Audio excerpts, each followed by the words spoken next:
सीधा पॉइंट पर आना चाहता हूं। क्या पुतिन, जिनपिंग और मुस्तफा खामनेई के बीच ईरान के यूरेनियम को लेकर कोई बड़ा फैसला हो गया है? क्या रूस, चीन और ईरान ने मिलकर एनरिच्ड यूरेनियम को लेकर कोई ऐसा प्लान तैयार किया है जिससे ट्रंप चारों खाने चित हो गए हैं, या जिसे शतरंज की भाषा में कहा जाता है चेक एंड मेट? क्या यह हाल हो गया है डोनाल्ड ट्रंप का?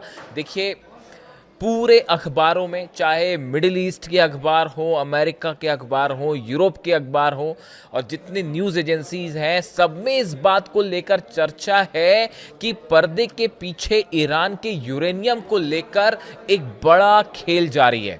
लेकिन इस बार प्लेयर्स बदल गए हैं। अब तक हमने देखा कि अमेरिका, इजराइल, अरब देश तमाम तरह के फैसले कर रहे थे, हमले की धमकियां दे रहे थे, तमाम चीजें हो रही थी। लेकिन अब असली खेल खेल रहा है ईरान, रूस और चीन। और ये खबरें क्या है, यूरेनियम को लेकर क्यों कहा जा रहा है कि कोई बड़ा फैसला हो गया है?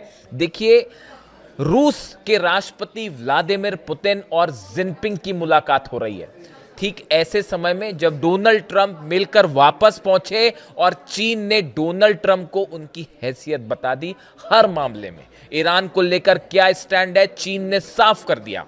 उसके बाद अब पुतिन और जिनपिंग मिल रहे हैं, और देखिए जो खबरें हैं उसके मुताबिक ईरान के एनरिच्ड यूरेनियम को क्या रूस शिफ्ट करने को लेकर इन तीनों के बीच में, पुतिन के बीच में, जिनपिंग के बीच में और मुस्तफा खामनेई के बीच में कोई बड़ा प्लान तैयार हुआ है। क्या इस तरह की कोई बात जल्दी ही सामने रखी जा सकती है कि ईरान अपना एनरिच्ड यूरेनियम रूस को देने के लिए तैयार है और रूस खुद उसको शिफ्ट करे? क्या इस तरह की बात, इस तरह की खबरें हैं डिप्लोमेटिक सोर्सेस में कि शायद ईरान ने इस प्रस्ताव के लिए हामी भर दी है, लेकिन अपनी बाकी भी कई सारी शर्तें रख दी हैं। देखिए, यूरेनियम का मुद्दा ऐसा मुद्दा है जिसको व्लादिमीर पुतिन जो है वो डेड एंड करार दे चुके हैं। देखिए, 9 तारीख को जो पीछे तारीख गई, 9 तारीख को व्लादिमीर पुतिन का एक बयान आया था। उस बयान में पुतिन ने कई बड़ी बातें कही थी और वो बड़ी ही गौर करने वाली थी। उसी समय मैंने एक वीडियो भी किया था उस समय, अगर आपको याद हो। और पुतिन ने जो है वो कई बातें ऐसी कही थी जो ये इंडिकेट कर रही थी कि एक बहुत बड़ा प्लान तैयार हो गया है ईरान के यूरेनियम को लेकर, और कैसे डोनाल्ड ट्रंप को चेकमेट किया जा रहा है। देखिए, पुतिन ने क्या कहा था।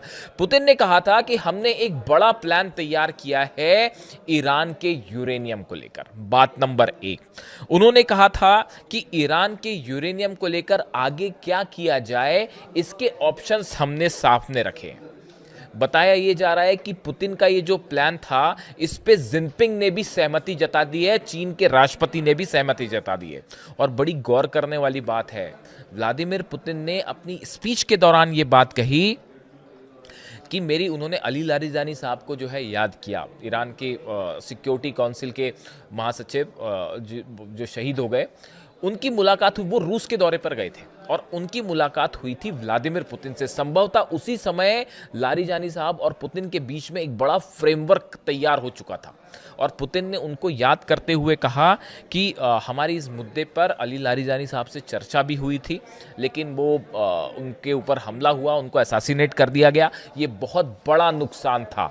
और देखिए, ये व्लादिमीर पुतिन ने अली लारिजानी साहब के लिए जो बातें कही कि वो एक ऐसे शख्स थे जिनका जाना इस पूरे युद्ध में एक आज जो डील नहीं हो पा रही है उसमें एक बहुत बड़ी भूमिका ये भी है कि अब अली लारिजानी साहब जैसा कोई शख्स वहां पे नहीं है जो कि बेहतरीन हर मामलों को बहुत अच्छी तरह से समझते थे। ये अपने आप में देखिए बड़ा ही हैरान करने वाला मुद्दा है कि आपने, इसीलिए कहा जाता है कि जो लोग ईरान में बात करने के लिए एक ऐसी पिच को लेकर आगे बढ़ते जो कि सबको सहमत होते सबसे, या इंटेलेक्चुअल स्तर पर बात कर सकते थे, उस पर, उन सब पर जो है हमले कर दिए अमेरिका ने, उन सबको शहीद कर दिया। अब उसके बाद कह रहे हैं किससे बात करें, किससे बात, अब बात करिए सेना से, ईरान की सेना से बात करिए। अब यही हो सकता है तो देखिए उन्होंने, पुतिन ने अली लारिजानी साहब को भी याद किया था, उसके साथ ही उन्होंने अली खामनेई साहब का भी जिक्र किया और उन्होंने ये भी कहा कि अली खामनेई साहब ने खुद ये फतवा जारी किया था कि हम कभी जो है वो न्यूक्लियर बॉम्ब नहीं बनाएंगे, और ईरान ने कभी न्यूक्लियर बॉम्ब नहीं बनाया। आईएईए को कोई सबूत नहीं मिला। जो ईरान के ऊपर आरोप लगते हैं कि बम बनाया जा रहा है ऐसा वैसा, वो पूरी तरह से झूठ है। ये बात व्लादिमीर पुतिन ने कही। देखिए उनकी ये बातें ये इंडिकेट कर रही थी कि कहीं ना कहीं रूस, ईरान और चीन, देखिए अभी तक क्या हो रहा है, अमेरिका के पास ये मुद्दा है कि भाई ईरान यूरेनियम से जो है वो बम बना लेगा, इसको लेकर वो लॉबिंग करते हैं। यूरोप के देश भी उनके साथ आ जाते हैं, अरब देश भी साथ आ जाते हैं। तो ये प्लान तैयार हुआ, क्यों ना इस मुद्दे को ही खत्म किया जाए। अगर ईरान अपना यूरेनियम शिफ्ट करता है रूस को, तो इससे 3-4 बड़ी चीजें हो सकती है। देखिए ये कैलकुलेशन है, ईरान इसके लिए कितना तैयार होगा, ये सोर्सेस से खबर है कि इस पे बड़ी गंभीरता के साथ ईरान की सिक्योरिटी काउंसिल में चर्चा हुई है, और एक बड़े प्लान के तहत कुछ हद तक ईरान इसके लिए राजी भी हो सकता है। और देखिए ये, इसको आप इस तरह से लें, अगर ईरान का एनरिच्ड यूरेनियम बाहर शिफ्ट हो जाता है, बाहर मतलब स्पेसिफिकली रूस को शिफ्ट होता है, तो उससे क्या होगा। पहली बात ये, डोनाल्ड ट्रंप का जो प्लान है पूरे मिडिल ईस्ट को अपने प्रभाव में रखने का, वो पूरी तरह से खत्म हो जाएगा, जो सबसे बड़ी चीज होगी। और दूसरे शब्दों में कहें, ये अमेरिका की मिडिल ईस्ट की सबसे बड़ी मिलिट्री हार होगी। देखिए अगर यूरेनियम शिफ्ट हो गया, इसका मतलब युद्ध कैंसिल, युद्ध हमले नहीं होंगे। उसके बाद एक डील बनाई जाएगी और जिसमें यह तय है कि भाई यूरेनियम शिफ्ट हो गया, यानी हमले वाला प्लान खत्म। इसका नतीजा मिडिल ईस्ट से अमेरिका का प्रभाव हमेशा के लिए बेहद कमजोर हो जाएगा। दूसरी बात, मिलिट्री बड़ी हार है कि आपने हमला किया फिर भी आप यूरेनियम हासिल नहीं कर पाए। तीसरा, अमेरिका की विदेश नीति को करारा झटका लगता है। अंतरराष्ट्रीय जो साख है अमेरिका की हेजेमनी, एक सुपर पावर की इमेज, वो पूरी तरह से तहस नहस हो जाएगी। आप देखिए डोनाल्ड ट्रंप का बतौर अमेरिका के राष्ट्रपति जो प्रभाव है, आज यहां हमला कर देंगे, कल वहां हमला कर देंगे, आज इसको निपटा देंगे, वो पूरी की पूरी जो इमेज है उसको बड़ा डेंट लगेगा, उसको करारा जवाब मिलेगा। मिडिल ईस्ट का सबसे बड़ा प्लेयर बन जाएगा ईरान, ना सिर्फ मिलिट्री के स्तर पर बल्कि डिप्लोमेसी के स्तर पर। आप देखिए कितने तेजी से प्रभाव बढ़ रहा है ईरान का। और अगर ये डील होती है, और देखिए यूरेनियम शिफ्ट करना नहीं करना ये फैसला ईरान का है, लेकिन अगर वो रूस शिफ्ट होता है यूरेनियम, अमेरिका नहीं, वो तो कहता ही तैयार नहीं है, और किसी को शिफ्ट करने के लिए ईरान तैयार भी नहीं होगा। सिर्फ रूस पर एक ऐसा मामला है कि रूस पर भरोसा किया जा सकता है। अगर शिफ्ट होता है और ईरान के ऊपर से तमाम प्रतिबंध हटते हैं, जो संपत्ति फ्रीज हो रखी है अगर उसको छोड़ा जाता है, और तमाम तरह की जो ऑयल एक्सपोर्ट पर बैन लगे हुए हैं, अगर इनको छोड़ा जाता है, तो ये बहुत बड़ी इकोनॉमिक जीत भी होगी ईरान की। तीन बहुत बड़ी कामयाबी होगी अगर ये डील हो जाती है, तो ऐसा तमाम एक्सपर्ट इस बात की राय रख रहे हैं। इसके अलावा देखिए आप, जितने अरब देश हैं, चाहे सऊदी हो, चाहे यूएई हो, बहरीन हो, कतर हो, जॉर्डन हो, सबने ईरान का लोहा मान लिया। सबने ये देख लिया कि कैसे दुनिया के सुपर पावर को घुटने पर ले आया है ईरान। हर मामले पे ना सत्ता परिवर्तन, ना मिलिट्री में जीत पाए ईरान को, ना अंदर घुस पाए, ग्राउंड ऑपरेशन करने की हिम्मत नहीं हो रही है। और मैं आपको अभी आगे बताता हूं कि क्यों ये जो डोनाल्ड ट्रंप कह रहे थे कि मैं हमला करने वाला था, अरब देशों के कहने पर हमला नहीं किया, उसकी सच्चाई भी मैं बताता हूं क्यों हमला नहीं किया, वो भी हम बताएंगे। लेकिन देखिए ये जो है ये बड़ा वेल कैलकुलेटेड प्लान है। इसको आप अगर समझें कि रूस, अच्छा, और दूसरी बात, रूस हमेशा के लिए अमेरिका से एक बड़े प्रभावशाली देश के रूप में सामने उभर के आ जाएगा कि भाई उसको सब विश्वास कर रहे हैं। अरब देश भी रूस को विश्वास कर रहे हैं, ईरान भी रूस को विश्वास कर रहा है। ऐसे में अमेरिका की साख बेहद कम पड़ेगी, और एक सुपर पावर का तमगा जो है वो छिनता दिखाई दे रहा है अमेरिका। इसीलिए डोनाल्ड ट्रंप इस बात के लिए तैयार नहीं हो रहे हैं कि वो रूस को शिफ्ट किया जाए यूरेनियम। और बाकी फिर तमाम बातें हैं। देखिए हर चीज़ें बड़ी सारी होती हैं, कितना यूरेनियम है, कहाँ कहाँ है, वो एक बहुत सारी बातें, वो हर चीज़ बताई नहीं जाती, वो थोड़ी समझने वाली बात भी होती है। खैर देखिए ये एक बड़ा प्लान है जिसको लेकर जिनपिंग और पुतिन के बीच में भी बड़ी चर्चा है, होगी ऑफ कोर्स। और ये जो हमले वाली बात आ रही है कि ट्रंप ने जो कहा कल कि भाई हमने, डोनाल्ड ट्रंप ने कहा कि हमने हमला नहीं किया, और कतर के कहने पर, सऊदी और यूएई की जो लीडरशिप है इनके कहने पर हमला नहीं किया, वरना हम तो आज ही जो है मतलब कल की जो कल गया उस डेट को हमने तय कर रखा था हमला करने वाला। कौन सा देश ये बताता है कि हम हमला करने वाले थे? कोई बताता है कि अब हमला कब करेंगे, हम करने वाले थे नहीं करने वाले थे? डोनाल्ड ट्रंप का ये कहना कि हम हमला करने वाले थे ये अपने आप में बड़ा ही हास्यास्पद है। जितने मिलिट्री एक्सपर्ट हैं, वॉर एक्सपर्ट हैं, वो जब इस तरह की डेट रिवील करते हैं डोनाल्ड ट्रंप, तो वो सबके लिए एक जो है बड़ा मतलब क्या बताऊं, मैं तो जितने डिफेंस एक्सपर्ट से बात करता हूं वो सब यही कहते हैं कि भाई डोनाल्ड ट्रंप क्या कह रहे हैं वो वही जान सकते हैं। उन्होंने सब जितने डिफेंस के जितने रूल्स रेगुलेशंस होते हैं या जो जिनको एक चीज़ें जो खुफिया स्तर पर रखी जाती है वो कब क्या रिवील कर दे कोई भरोसा नहीं। तो अब उन्होंने कह रहे हैं कि हम सब ने इनके कहने पर जो है हमने हमला नहीं किया, क्योंकि अभी पीछे बातचीत हो रही है और हमें लगता है। अब हकीकत क्या है आप समझिए। दो बड़ी वजह। पहली बड़ी वजह, कई वेस्टर्न अखबारों ने इस बात का दावा किया है, वेस्टर्न न्यूज एजेंसीज ने दावा किया है कि अमेरिका के 100 फाइटर जेट ईरान में घुसने के लिए तैयार है।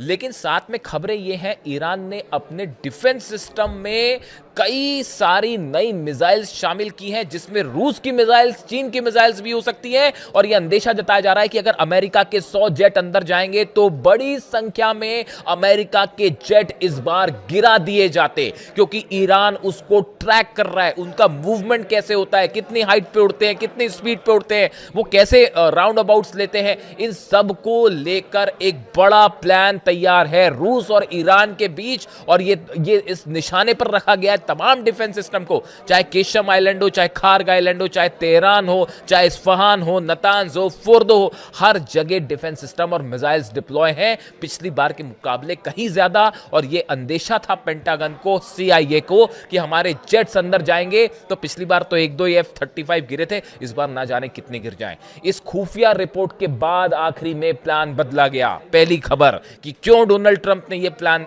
रोक दिया आखिरी समय में। दूसरा, डोनाल्ड ट्रंप नहीं चाहते थे कि पुतिन और जिनपिंग मिल रहे हों, उसके बीच में हमला किया जाए, वरना पुतिन और जिनपिंग दोनों का एक साथ बड़ा फैसला हो सकता था कि अमेरिका को कैसे जवाब दिया जाए। दो महाशक्तियां मिलके डोनाल्ड ट्रंप को जवाब देती अगर वो ईरान पर हमला कर देते, और उस समय पुतिन चीन में हो, ऐसी स्थिति में हालात बिगड़ सकते थे मिडिल ईस्ट में। इस बात का डर सता रहा था डोनाल्ड ट्रंप को और उनके एडवाइजर्स को, इसलिए हमला नहीं किया गया। तीसरी बात आप सुनिए, आप सोचिए, यूएई के न्यूक्लियर पावर प्लांट पर हमला होता है, और यूएई जो ट्रंप के मुताबिक, और यूएई के जो राष्ट्रपति हैं वो ये कह रहे हैं, सजेस्ट कर रहे हैं कि अभी हमला मत करिए। आप सोचिए किसी देश के न्यूक्लियर पावर प्लांट पर हमला हो जाए और ये लगाए कि ईरान ने हमला किया है, ऐसी सिचुएशन में वो देश का राष्ट्रपति ये कहेगा डोनाल्ड ट्रंप से कि भाई हमला मत करिए। ऐसे हालात में कहने का मतलब ये है कि आप इस बात को समझिए, चाहे अरब सऊदी हो, चाहे यूएई हो, चाहे कतर हो, बहरीन हो, हर देश इस बात को समझ रहा है कि ईरान से जंग का मतलब है पूरा अरब जलेगा। ये बात तय है। और ये वार्निंग शॉट्स थे, जो हो सकता है हुती नहीं फायर कर दिया हो, जो न्यूक्लियर पावर प्लांट पर जो मिसाइल गिरी और जो इजराइल में भयंकर बेत शेमेश में धमाका हुआ, ये बता रहा है कि ईरान कितने गुस्से में है और मामला बिगड़ सकता है।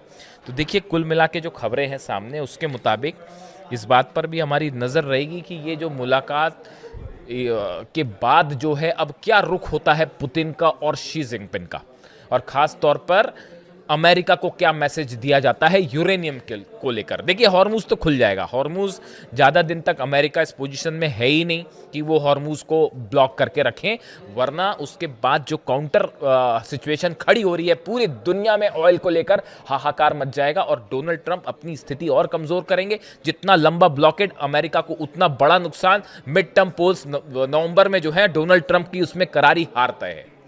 इसलिए इसको, हॉर्मूज को जल्दी खत्म करना चाहते हैं डोनाल्ड ट्रंप, चाहे हमला करके खत्म करें या बिना हमला करके खत्म करें।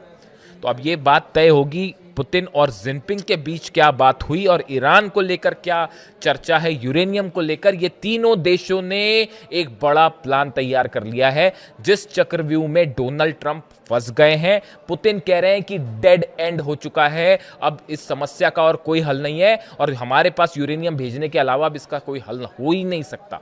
और अगर ईरान इस बात के लिए राजी होता है तो ये ईरान के लिए विन विन सिचुएशन होगी। अपने सैंक्शंस भी हटाएगा ईरान, युद्ध में भी, वो तो पूरी दुनिया देख रही है कि युद्ध में ईरान जीत गया। आपको किसी को डाउट है? किसी को डाउट नहीं है।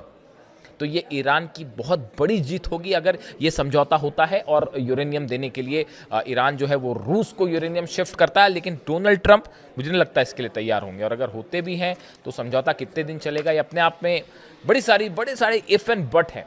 लेकिन इसी बीच ये भी सच्चाई है कि 100 फाइटर जेट ट्रंप के तैयार हैं और जो किसी भी आदेश के बाद हमला कर सकते हैं, लेकिन उसका नतीजा पूरा अरब में एक बार फिर बड़ा विनाश देखने को मिल सकता है। जो भी अपडेट आएगा, चाहे बीजिंग से आए, चाहे न्यूयॉर्क से, चाहे तेहरान से, आप तक पहुंचाने की कोशिश होगी। Thank you so much.